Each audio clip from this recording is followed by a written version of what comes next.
Hello दोस्तों, अगर आपको भी एसएल को ट्रेल करने में प्रॉब्लम होती है कि एसएल को कैसे ट्रेल किया जाए, तो ये वीडियो आपके लिए बहुत इंपॉर्टेंट होने वाली है। इसलिए इस वीडियो को एंड तक जरूर देखिएगा, क्योंकि इस वीडियो में लास्ट तक देखने के बाद आपको की प्रॉब्लम है उसका कंप्लीट सोल्यूशन मिलने वाला है। इसके बाद फिर आपको कोई दूसरी एसएल ट्रेल के लिए कोई दूसरी वीडियो देखने की जरूरत नहीं पड़ने वाली है। अब आते हैं हम इस टॉपिक पे। एसएल को ट्रेल करने में कई चीजें आती हैं, जिसमें आपका मनी मैनेजमेंट, रिस्क मैनेजमेंट भी आता है। तो रिस्क मैनेजमेंट पे थोड़ी सी कुछ पॉइंट है जिसपे मैं आपको जो स्क्रीन पे लिख के भी आ रहा होगा, आप उसको ध्यान से पढ़िएगा। जिसमें लिखा हुआ है कि सेटअप के बाद सबसे जरूरी चीज जो होती है वो है कि रिस्क कितना ले रहे हो आपके पोर्टफोलियो का सिर्फ कम से कम 1 से 3%। अगर आपका कैपिटल छोटा है तो आप 3% तक एसएल लेना आपको कम से कम ले सकते हो, कोई दिक्कत नहीं है। अगर आपके एसएल छोटे हैं और 1 से 1.5%, 2% आप तब आते हो जब आपकी कैपिटल बढ़ने लगती है, ठीक है।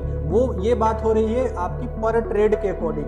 कैपिटल पे आपका कैपिटल पे मान लीजिए आपका कैपिटल अगर 50,000 है तो उसका 1 से 2% या 3% आप मैक्सिमम, अगर आपका कैपिटल बड़ा है तो 2% के अंदर ही आप पर ट्रेड रिस्क लीजिए। अब आते हैं कि कितने टाइप से आप एसएल को ट्रेल कर सकते हैं। टाइप 1 है जिसपे हम बात करेंगे एसएल ट्रेल करने का, वो है जो आपके स्क्रीन पर लिख के आ रहा होगा कि 1:1 half quantities book remaining hold till target price. आपका जब ट्रेड कोई लेते हो या अगर कोई ट्रेड लिया आपने अपने सेटअप पे, जब आपने कोई ट्रेड लिया तो अगर वो उसका टारगेट 50 पॉइंट का है तो आप उसमें, जब आपका 50 पॉइंट का टारगेट है और आपका एसएल उसमें अगर 25 पॉइंट का है, तो जब आपके ट्रेड के फेवर में आपका जो ट्रेड लिया है आपने, उस फेवर में आपके प्रॉफिट के साइड में अगर जब वो मार्केट जाता है 25 पॉइंट जाता है और 25 पॉइंट का एसएल है, बट आपका टारगेट 50 पॉइंट का है, तो यानी इसका मतलब क्या हो गया, 1:1 आपका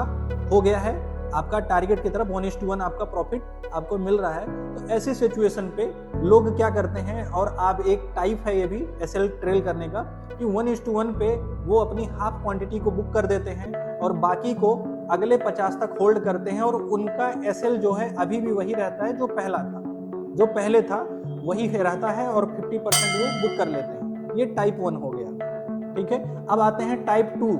दूसरे तरीके से ट्रेलिंग कैसे किया जाता है। इसमें क्या होता है, 1:1 जब आपका प्रॉफिट चला जाता है, यानी कि अगर आपका 50 पॉइंट का टारगेट है और 25 पॉइंट का एसएल है और आपका प्रॉफिट जो है 25 पॉइंट चला जाता है, आपके साइड में आपके फेवर में 25 पॉइंट जाता है, तो 1:1 जब आपका प्रॉफिट मिल रहा होता है तो आप हाफ क्वांटिटी बुक करते हो और बाकी का जो आपका क्वांटिटी बचता है उसको आप क्या करते हो कि उसको कॉस्ट टू कॉस्ट पे ले आके लगा देते हो। तीसरा तरीका ये है, जब आपका प्रॉफिट जो है 1:1 मूव करता है, अगर मार्केट आपके 1:1 आपके साइड में मूव करता है तो आप अपने एसएल को ब्रेक इवन पे, यानी कि कॉस्ट टू कॉस्ट पे ले आके आप शिफ्ट कर देते हो, और इस सिचुएशन में, इस कंडीशन में आप अपने प्रॉफिट को बुक नहीं करते, बल्कि आप अपने जो एसएल है आपका जो है लॉस जो है उसको आप सेव करते हो और आप होल्ड करते हो टारगेट तक। बट क्या होता है इसमें, अगर मार्केट रिवर्स होता है तो आपके एसएल नहीं जाते हैं, क्योंकि आपने जितने पे बाई किया था उतने पे आपने कॉस्ट पे अपना जो एसएल है वो सेट कर दिया है। और ये कब करना होता है, जब मार्केट आपके फेवर में 1:1 चला जाता है, तो बहुत सारे लोग क्या करते हैं कि अपने जो है अपने एसएल को कॉस्ट टू कॉस्ट पे ले आ देते हैं और कोई 50% की बुकिंग नहीं करते हैं, वो अपने टारगेट तक होल्ड करते हैं, यानी कि 50 पॉइंट तक जाएगा तो वो उसको बुक करते हैं। तीसरा तरीका ये हुआ। चौथा तरीका ये है कि अगर आपके ट्रेड का जो आपका सेटअप है, अगर उसकी सक्सेस रेट बहुत अच्छे हैं, करीब 65-70%, 80% है, कभी कभी बनते हैं लेकिन बहुत अच्छा वर्क करते हैं, तो ऐसी सिचुएशन पे बहुत लोगों को आपने देखा होगा, या तो वो अपना एसएल लेते हैं या तो वो अपना टारगेट लेते हैं। वो अपने एसएल के साथ और टारगेट के साथ कोई छेड़छाड़ नहीं करता है, यानी कि ये समझिए कि उसको टारगेट को और एसएल को लगा के वो छोड़ जाते हैं, ठीक है, भूल जाते हैं उनका। वो ऐसी सिचुएशन पे तब लोग करते हैं जब वो उनका सेटअप जो है एक्यूरेसी बहुत अच्छी होती है। और अगर आप बिगिनर हो तो आपके लिए सबसे बढ़िया जो तरीका है वो टाइप 2 है। 1:1 पे जब आपका फेवर में मार्केट जाता है तो आप 50% अपनी क्वांटिटी को बुक करिए और 50% को कॉस्ट टू कॉस्ट पे ले आइए। और इस सबसे ज्यादा यूज किए जाने वाला जो एसएल ट्रेलिंग का है वो सबसे बेटर तरीका वो है टाइप 2। दोस्तों अब आप देखिए कि आपको इन चारों में से कौन सा तरीका ज़्यादा सही लगता है और उसको अपने ट्रेड के साथ में इंक्लूड करिए और अच्छे प्रॉफिटेबल बनने का प्रयास करिए। कुछ चीज़ें हैं आपको जो ध्यान रखने की जरूरत है एसएल ट्रेलिंग के साथ साथ। कभी भी आप पर ट्रेड में अपने पोर्टफोलियो का 2% से ज़्यादा आप एसएल ना लें, एक ये चीज़ ध्यान रखना है। दूसरा चीज़ ये ध्यान रखना है कि लॉस में कभी भी अपने ट्रेड को होल्ड मत करो इस उम्मीद में कि ये आपके फेवर में जाएगा। कोई बात नहीं, अगर आपको लगता है फेवर में जाएगा तो आप छोटा लॉस लो और री एंट्री करने का प्रयास करो।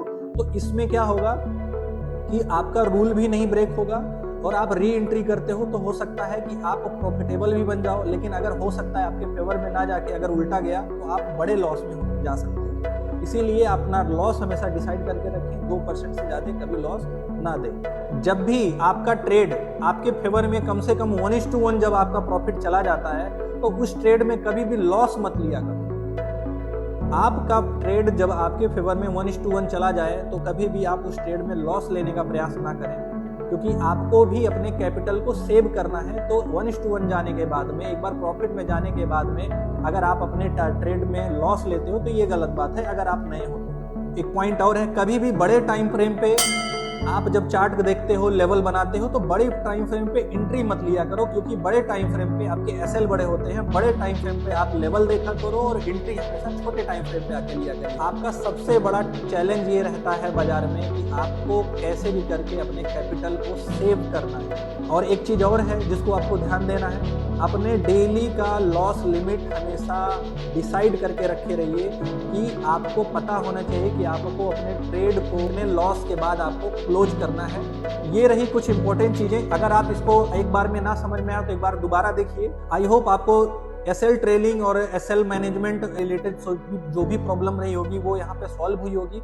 कुछ कंफ्यूजन हो तो आप दोबारा एक बार कमेंट बॉक्स में जरूर ट्वीट करें, ठीक है।